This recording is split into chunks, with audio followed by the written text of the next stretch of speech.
दोस्तों मैं हूं प्रिया साहू। नजर डालते हैं आज की सुर्खियों पर। जुसलाई पहलवान डेरा में चली गोली, एक युवक की जांग में लगी गोली। जमशेदपुर में बीजेपी ने विभिन्न मांगों को लेकर शहर में पैदल मार्च निकालकर विरोध प्रदर्शन किया। जमशेदपुर मास चेकिंग अभियान विभिन्न थाना क्षेत्रों में प्रशासन ने तेजी से चलाया। अब खबरें विस्तार से। जमशेदपुर के जुसलाई में एक बार फिर गोली चलने की घटना हुई है। जुसलाई पहलवान डेरा में चली गोली, एक युवक की जांग में लगी गोली। जमशेदपुर के जुसलाई में एक बार फिर गोली चलने की घटना हुई। मामला जुसलाई थाना क्षेत्र का है, जहां अपराधियों ने गोली मारकर एक युवक को घायल कर दिया। इसी घटना में मोहम्मद राजा नाम के युवक को गोली लगी है। गोली उसके जांग में फंसी है। घटना के बाद इलाके में अफरा तफरी मच गई। किसी तरह मोहम्मद राजा को इलाज के लिए टीएमएच अस्पताल ले जाया गया, जहां उसका इलाज चल रहा है। इधर घटना को अंजाम देने के बाद अपराधी मौके से फरार हो गए। फिलहाल पुलिस मामले की जांच कर रही है। हाँ राजा भाई, क्या हुआ था बताइए तो घटना। बुला के गोली मारा। कौन था? ठाकुर था। और अकेले वही बुलाया। क्या चीज का विवाद चल रहा था आपको उसके साथ? मेरा कोई विवाद नहीं। बोला गौ हत्या में तू मेरा नाम डलाया, अच्छा कसाई लोग का तू भी नाम डलाया। अच्छा, वो इसीलिए को बुला के मारा। कितना लोग था उधर? वो अकेले था। मेरे से अच्छा बातचीत था। आपको क्या वालों इकट्ठा करेगा। कितना गोली मारा था? कितना 4 गोली चलाया। अच्छा,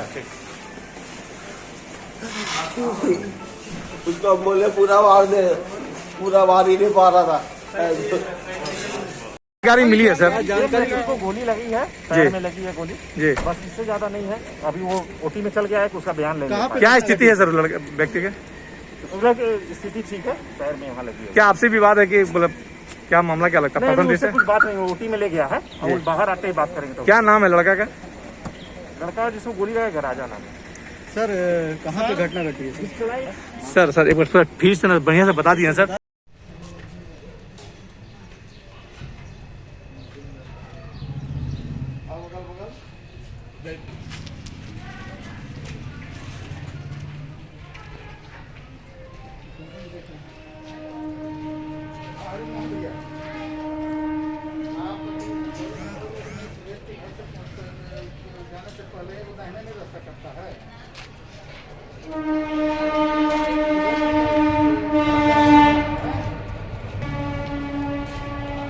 जमशेदपुर में बीजेपी ने विभिन्न मांगों को लेकर शहर में सांची गोल चक्कर से डीसी कार्यालय तक पैदल मार्च निकालकर विरोध प्रदर्शन किया। मांग किया है कि शहर में बढ़ रही आपराधिक घटनाएं, मानगों में लगने वाली जाम से निजात दिलाने, जमीन कब्जा करने से रोकने, पेयजल की व्यवस्था में सुधार लाने और बिरसा नगर बागु नगर में बनने वाली प्रधानमंत्री आवास योजना को चालू करने जैसी कई मांगों को लेकर एक ज्ञापन उपायुक्त को सौंपा है और मांग किया है कि जल्द से जल्द सारी समस्याओं से प्रशासन निजात दिलाए और शहर में विधि व्यवस्था को दुरुस्त रखें ताकि आम लोग चैन से रह सकें। वहीं रघुवर सरकार के समय बिना कोई मुख्यमंत्री से आदेश लिए खाद्य मंत्री द्वारा 2015 और 16 में एक पत्रिका आहार पत्रिका को प्रकाशित करने का क्या वजह था और कितने खर्च हुए, उसका जांच करने और सच्चाई सामने लाने की मांग किया है, जिसमें बीजेपी के लोगों का मानना है कि पत्रिका में किए गए खर्च में घोटाले की बू है, जिसे जांच सरकार को करना चाहिए। एक मामला पार्टी के बैनर के तले लेटर पैड में सब लोगों ने डिमांड किया है माननीय उपायुक्त जमशेदपुर के माध्यम से माननीय मुख्यमंत्री जी से कि इसमें तुरंत एक निगरानी समिति का गठन करें और यह भंडाफोड़ का जो हम लोगों ने किया है उसका कहीं जांच कराए, क्योंकि जमशेदपुर के एक लीडर के माध्यम से एक बहुत बड़ा गड़बड़ झाला, एक बहुत बड़ा गड़बड़ी, एक बहुत बड़ी पैसों का बंदरबांट एकदम प्रमाणित के तौर पर मिला है और इसका दूध का दूध पानी का पानी होना चाहिए, क्योंकि उनके मंत्रालय के समय खाद्य मंत्रालय में एक पत्रिका छपती थी, आहार पत्रिका छपती थी और एक झारखंड प्रिंटर्स का गठन किया गया 2015 को, 2016 को, उसको एक बहुत बड़ी निविदा बिना इससे मिलने गए थे आप लोग। जिले की कई ऐसी ज्वलन समस्याएं हैं जो पीएम आवास स्वीकृत हो चुके हैं, उनकी राशि निर्गत नहीं की जा रही है। जो लाभुक हैं उनको अभी तक पीएम आवास नहीं मिल पा रहा है। गोविंदपुर की जलापूर्ति योजना समेत कई ऐसी जलापूर्ति योजना है जिला में जो विभिन्न कारणों से बंद पड़ी हुई हैं, उन्हें चालू नहीं करवाया जा रहा, जबकि गर्मी के दिन आने वाले हैं, लोगों को पीने के पानी की परेशानी होने वाली है। और जो नशे की जो स्थिति है, नशे के कारोबार की जो स्थिति है जमशेदपुर आज झारखंड का नशा का कैपिटल बनता जा रहा है। हर दिन ब्राउन शुगर्स और अन्य जो ड्रग्स हैं उसकी पुलिस रेड कर रही है और लोग पकड़ में आ रहे हैं। तो कहीं ना कहीं ये जो कुव्यवस्था है, कानून व्यवस्था तो ध्वस्त हो चुकी है शहर में, जिस तरह से अपराध का ग्राफ बढ़ा है, इन सभी विषयों को लेकर मानगो में जाम की जो स्थिति है, आप अगर मानगो डिमना से आप मानगो ब्रिज की ओर जाते हैं तो नॉर्मल टाइम से जमशेदपुर मास चेकिंग अभियान विभिन्न थाना क्षेत्रों में प्रशासन ने तेजी से चलाया और पकड़े गए लोगों को चेतावनी देकर छोड़ा। कोरोना संक्रमण को देखते हुए पोटका और कोवाली थाना क्षेत्रों में बीडीओ, सीओ और थाना प्रभारियों ने आज मास्क चेकिंग अभियान चलाया, जहां कई लोगों को पकड़ा और चेतावनी देकर छोड़ा और लोगों से अपील किया कि कोरोना संक्रमण को देखते हुए मास्क जरूर लगाएं। वहीं मास्क चेकिंग कर रहे पदाधिकारियों ने कहा कि जिला की उपायुक्त के निर्देश के अनुसार हम लोग मास्क अभियान चला रहे हैं और लोगों को जागरूक भी कर रहे हैं एवं जिले के शहरी व ग्रामीण क्षेत्रों में सघन मास्क चेकिंग का अभियान सख्ती के साथ चलाया जा रहा है। कोरोना के बढ़ते प्रकोप को देखते हुए शहर और गांवों में कुल 18 जगहों पर चेकिंग पॉइंट बनाया गया है। इसमें शहरी क्षेत्र में 10 और ग्रामीण क्षेत्रों में 8 चेकिंग पॉइंट पर पुलिस जांच कर रही है। दुकानदारों से भी कहा गया है कि वे बिना मास्क पहने और दुकान पर बिना मास्क पहने ना बैठें। आज पूरे साक्षी बाजार व गोल चक्कर पर मास्क चेकिंग का अभियान चलाया गया। साक्षी बाजार में पहले दिन चेतावनी देकर छोड़ा गया। सीसीआर में डीएसपी अरविंद कुमार व ADM law and order Nandkishore Lal ने चेकिंग अभियान चलाया। पहले दिन सभी दुकानदारों को सख्त चेतावनी देकर छोड़ दिया गया और कहा कि आज के बाद मास्क नहीं लगाने वाले के खिलाफ सख्त कार्रवाई की जाएगी। डीएसपी सीसीआर अरविंद कुमार ने बताया कि बिना मास्क के पकड़े जाने 500 रुपए का जुर्माना भी किया जाएगा और इसके बाद अपने खिलाफ कानूनी कार्रवाई भी की जाएगी। कोरोना काल में लापरवाही बरतने का मामला दर्ज किया जाएगा। हम लोग मास्क का चेकिंग कर रहे हैं। यहाँ पे जो नए लोग हैं उनको हम लोग को समझा रहे हैं कि मास्क पहनिए। मास्क पहनने का आदेश आया, तो हर एक आदमी को मास्क पहनना। ये जो भी बांधना है गमछी रुमाल बांध के लेकर निकलना। क्या लग रहा है परिवर्तन आ रहा है, लोग मास्क लगा रहे हैं? बहुत लगभग लोग लगाते जा रहे हैं, कुछ लोग नहीं लगा पा रहे हैं, लगभग लोग लगा के चल रहे हैं। क्या शुभ नाम हुआ आपका? मेरा नाम प्रतीश कुमार है। चक्रधरपुर के कोलचोपड़ा गांव की रहने वाली एक महिला गुरुवार की सुबह खाना बनाते समय पीछे रखे दिए से जल गई। घटना के बाद उसे इलाज के लिए चाईबासा के सदर अस्पताल में भर्ती कराया गया, लेकिन हालत बिगड़ने पर डॉक्टरों ने एमजीएम अस्पताल रेफर कर दिया था। यहां पर इलाज के क्रम में ही महिला की 6 घंटे बाद मौत हो गई। लकड़ी का चूल्हा पर बना रही थी खाना। कोलचोपड़ा की रहने वाली रेणु प्रमाणिक गुरुवार की सुबह लकड़ी का चूल्हा पर खाना खा रही थी। ठीक उसके पीछे में ही डिबरी रखा हुआ था। खाना बनाते समय ही उसकी साड़ी में आग लग गई थी। जब तक उसे आग लगने की भनक लगती उसके पहले ही साड़ी जल चुकी थी। चीखने चिल्लाने की आवाज सुनकर परिवार के लोग पहुंचे और उसे इलाज के लिए चाईबासा के सदर अस्पताल में भर्ती कराया था। मायका में रह रही थी रेणु के मायके वाले ने बताया कि वह कई माह से मायके में ही रह रही थी।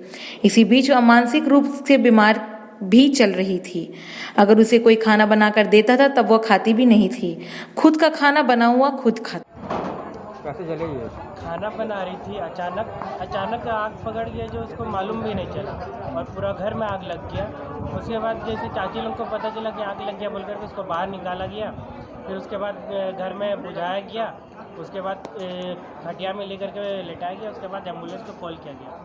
फिर उसके बाद हम लोग अनुमंडल हॉस्पिटल लेकर के गए और वहाँ से फिर एफआईआर कर दिए एमजी हॉस्पिटल टाटा। कौन लगती है आपके? मेरे फुआ लगती है। कितना उम्र होता होगा इनका? जी, इनका उम्र कितना हो रहा है? 70, लगभग 70। क्या नाम हुआ आपका? मेरा प्रकाश परमानी। आप कौन लगते हैं इसके? हम उनका फुआ भतीजा लगते हैं। क्या नाम हुआ आपका? मेरा प्रकाश परमानी। केंद्र सरकार ने भारतीय जीवन बीमा निगम में अपनी हिस्सेदारी बेचने के विरोध में बीमा कर्मियों ने 1 दिवस से देशव्यापी हड़ताल पर हैं। अपनी 3 सूत्री मांगों के साथ बिष्टुपुर स्थित भारतीय जीवन बीमा निगम भवन के समक्ष हड़ताल पर बैठे बीमा कर्मियों ने केंद्र सरकार द्वारा भारतीय जीवन बीमा के हिस्सेदारी को बेचने का विरोध कर रहे हैं। उनका मानना है कि LIC अपने मुनाफा के 5% हिस्सेदारी देश के विकास के लिए सरकार को देती है, जो सालाना 2600 करोड़ रेलवे, सड़क, बिजली एवं अन्य सामाजिक विकास कार्यों में उपयोग होता है। लेकिन सरकार इस हिस्सेदारी को बेचने की प्रक्रिया शुरू किए जाने से LIC में शेयर धारकों का बोलबाला चरम पर होगा, जिससे LIC के पॉलिसी धारकों को मिलने वाली सुविधा समाप्त हो जाएगी। इसके अलावा बीमा क्षेत्र में FDI के 49% से बढ़ाकर 75% किए जाने का भी बीमा कर्मी विरोध कर रहे हैं। साथ ही 42 महीने से लंबित वेतन वार्ता का समाधान अविलंब करने की मांग केंद्र सरकार से की है। अन्यथा देश भर के बीमा कर्मी अनिश्चितकालीन हड़ताल पर चले जाने पर विवश होंगे। आज का हड़ताल मुख्यतः बीमा क्षेत्र में सरकार ने IPO लाने का जो फैसला लिया उसके विरुद्ध है। इस बजट सेशन में ये घोषणा की गई वित्त मंत्री के द्वारा कि FDI का लिमिट्स 49% से बढ़ाकर 74% कर देंगे बीमा क्षेत्र में, उसके खिलाफ है। और हमारे अधिकारी कर्मचारियों का वेतन 1 अगस्त 2017 से पेंडिंग, अभी तक वो सेटल नहीं हुआ, लंबा समय हो गया 42 महीने। ये तमाम मुद्दे हैं जिसको लेकर हम लोग आज हड़ताल पे हैं, सरकार के प्रति असंतोष व्यक्त कर रहे हैं। में हमारा मानना है कि LIC जो पब्लिक सेविंग्स को इकट्ठा किया है उसका पब्लिक इंटरेस्ट में उपयोग कर रहा है। रिवर प्रोजेक्ट हुआ, डैम प्रोजेक्ट हुआ, रोड हुआ, रेलवे को 1.5 लाख करोड़ दिया, उसके बाद कोऑपरेटिव सेक्टर में, हाउस बिल्डिंग में, ये तमाम क्षेत्रों में जहाँ कोई पैसा लगाने को तैयार नहीं है और पैसा नहीं मिलने से वर्ल्ड बैंक से लोन लेना पड़ता, उसको भी अपमानजनक शर्तों पे लोन लेना पड़ता, ये पैसा LIC मुहैया कराया है। पब्लिक के पैसे को लेकर पब्लिक के वेलफेयर के में खर्च करते हैं और फिर पब्लिक को रिटर्न भी दे देते हैं। LIC 100 रुपया अगर कमाती है तो 95 रुपया पॉलिसी होल्डर को देती है, 5 रुपया सरकार को देती है। एकमात्र संस्थान ऐसा है जहां कर्मचारी और जो एम्प्लॉइज़ हैं एक पैसा भी उनके ऊपर खर्च नहीं किया जाता है। सारा का सारा प्रॉफिट 100% पब्लिक इंटरेस्ट में ट्रांसफ़र हो जाता है। सोशल सिक्योरिटी की जितनी भी योजनाएँ हैं, सामाजिक कल्याण की, वो हमारे LIC के द्वारा की जाती है। कोई प्राइवेट कंपनी उसमें इंटरेस्ट शो नहीं करता है। तो जब पब्लिक के इंटरेस्ट में इतनी सारे इन्वेस्टमेंट है, वेलफेयर है, सोशल सिक्योरिटी है, ऐसे कंपनी को निजीकरण, जबकि निजी कंपनियां हैं इंश्योरेंस सेक्टर में, 20 साल से वो काम कर रही हैं और 25% मार्केट शेयर भी नहीं ले पाई। जनता का विश्वास कहाँ है, आप इससे अंदाज़ा लगाइए। 20-22 साल तक काम करने के बाद 23 कंपनियां 25% मार्केट शेयर में है और 75% अकेले LIC मार्केट शेयर रखता है। तो पब्लिक का ट्रस्ट इस पे है। अब इस ट्रस्ट के साथ दगाबाजी करना, ये अब मुझे लगता है कि IPO जो है इस ट्रस्ट के साथ एक दगाबाजी है जो सरकार को नहीं करना चाहिए। यही मैसेज हम सरकार को इस हड़ताल के माध्यम से। क्या नाम हुआ? गिरीश ओझा। जमशेदपुर हाता और मुसाबनी मुख्य सड़क किनारे लगे लाखों पेड़ों की रंगाई किया जा रहा है, जिसे स्थानीय बेरोजगार युवक को रोजगार मिल रही है। बताया जा रहा है कि हाता से जादूगोड़ा मूसाबनी मुख्य सड़क पर लगे तमाम प्रकार के कीमती पेड़ों की रंगाई किया जा रहा है, जिसे पेड़ काफी खूबसूरत लग रही है। वहीं पेड़ों की रंगाई होने से स्थानीय बेरोजगार युवकों को कुछ दिन के लिए रोजगार भी मिल गया है। वहीं पेड़ की रंगाई कर रहे युवकों का कहना है कि पेड़ की रंगाई होने से पेड़ काफी खूबसूरत लग रही है। पेड़ को ना काटें और बचाएं। वहीं साथ ही साथ हम लोगों को रोजगार भी मिल रही है। हम लोग जो रोड के साइड सब में जो पेड़ सब है उसी में हम लोग पेंट मार रहे हैं, कलर कर रहे हैं और इससे हम लोग को रोज़गार भी मिल रहा है। तो फिर हम लोग कहाँ जाएंगे, इसी वजह से हम लोग को रोज़गार मिल रहा है। कितना पेड़ को रंगना है? अभी मोटा मोटी जादूगढ़ा उधर हाता से। कितने लोग लगे हुए हैं?